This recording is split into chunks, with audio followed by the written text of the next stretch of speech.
இறைவா, நீயே அனைத்தும். அன்புடன் அகத்திய மாமுனிவர் வாக்கு. பச்சை கற்பூரம் மூலம் பெருமாள் எதிரில் நின்று நீங்கள் வேண்டியதை கேட்டுப் பெறும் சித்த ரகசியங்கள். சித்தன் அருள் 1066, 1210, 1231. நவம்பர் 6, 2022 அன்று கார்கோடகநல்லூர் பச்சை வண்ண பெருமாள் அபிஷேக பூஜை குறித்து குருநாதர் அகத்திய பெருமான் உரைத்த பொதுவாக்கு. வாக்குரைத்த ஸ்தலம் திருமலை திருப்பதி. ஆதி ஈசனின் பொற்கமலத்தை பணிந்து செப்புகின்றேன் அகத்தியன்.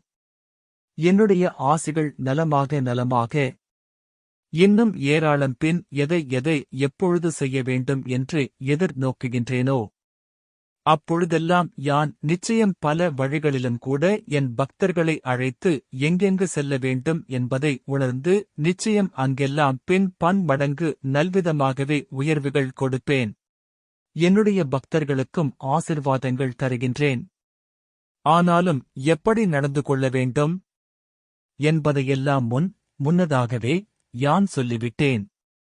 அவை போலவே நடந்துவிட்டால் நிச்சயம் பின் ஒரு குறையும் வராது. ஆனாலும் ஒன்றை சொல்கின்றேன். பின் பெருமானுக்கு உகந்ததாக பச்சை கற்பூரம். சரியாகவே இதை தன் உள்ளங்கையில் வைத்துக்கொண்டு பின் பெருமாளிடத்தில் கேட்டாலே நிச்சயம் உயர்வுகள் உறுதியாக செயல்படும்.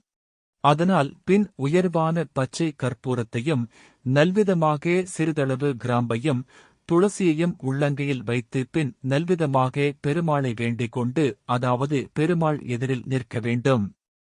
உள்ளங்கையில் அதனை பின் வேண்டிக் கொண்டு நல்விதமாகவே பெருமானே பெருமானே என்று.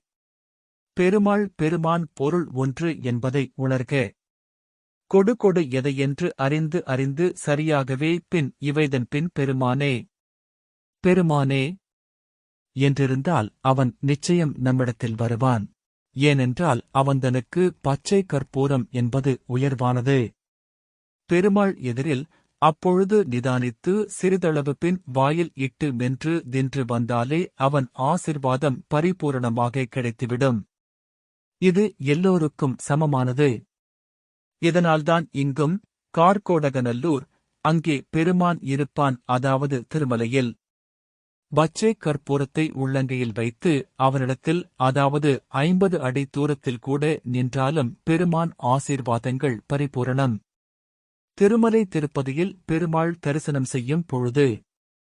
ஆனாலும் இப்பொழுதெல்லாம் விட்டு விடுவதில்லை. இதை பெரியோர்கள் நன்கு அறிந்திருந்தனர்.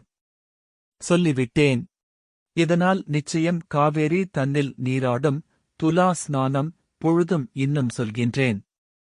சிறிதளவு நல்விதமாகவே பச்சை கற்பூரத்தையும் இட்டு நல்விதமாகவே நீராடி வந்தாலே நிச்சயம் வெற்றிகள் உண்டு. ஆனாலும் ஒன்றை மட்டும் சொல்கின்றேன். பச்சை கற்பூரம், தூய பச்சை கற்பூரம் நிச்சயம் பெருமானுக்கு பிடித்ததாகும். அதை எங்கு உள்ளதோ அங்கு நிச்சயம் பின் அதிக அளவு நல் சக்திகள் ஈர்க்கும் என்பேன். அதனால் என்னுடைய பக்தர்கள் ஒவ்வொருவரும் நிச்சயம் எப்பொழுதும் கூட நிச்சயமாய் அப்பச்சை கற்பூரத்தை எப்பொழுதும் தன்னிடத்தில் வைத்துக் கொண்டாலே போதுமானது. சித்தன் அருள் 1066 மௌனகுரு ரெட்டி ஜீவசமாதி வாக்கு. அப்பனே, இவை என்றும் கற்பூரத்தை ஏற்றுகிறார்களே, இதனைப் பற்றியும் ஒரு உரிமை சொல்கின்றேன். அப்பனே, பச்சை கற்பூரத்தை மாதம் ஒருமுறை எவன் உண்ணுகிறானா அவனிடம் இறைவன் நின்று பேசுவான். சித்தன் அருள் 1638 அன்புடன் அகத்தியர் அருள்வாக்கு. நேர்மறையான எண்ணங்கள், தெய்வ சக்திகள் சுபிட்சம் இருப்பதற்கு என்ன செய்ய வேண்டும்? குருநாதர், இன்னும் கூட சொல்லப்போனால் அப்பனே, ஒரு கண்ணாடி குவளையில் நீரை நிரப்பி எலுமிச்சை இட்டு பச்சை கற்பூரம் அதனுடன் உப்பும் இட்டு வைத்து வாருங்கள். இதை செய்து கொண்டே வாருங்கள், உங்களுக்கே புரியும். குருவே, இப்படி வீட்டிலும் செய்யலாமா? குருநாதர், அப்பனே, பின் செய் என்று சொல்லிவிட்டால் எங்கு வேண்டுமானாலும் செய்யலாம் அப்பனே. அப்பனே, எதை என்று அறிய இதை தொடர்ந்து செய், உந்தனுக்கே புரியும் அப்பனே. ஒரு கண்ணாடி பாத்திரத்தில் சுத்தமான நீர் நிரப்பி அதில் பச்சை கற்பூரம் உப்பு கலந்து ஒரு எலுமிச்சம் பழத்தை அதில் மிதக்க வைத்து விட வேண்டும். இதை தன் அலுவலகத்தில் மேஜையில் வீட்டு வரவேற்பு அறையில் பூஜை அறையில் வைத்து விட்டால் எதிர்மறை சக்திகள் எதுவும் தாக்காது, நேர்மறை தெய்வ சக்திகள் அதிகரிக்கும். சித்தன் அருள் 1231 பச்சை கற்பூரம்.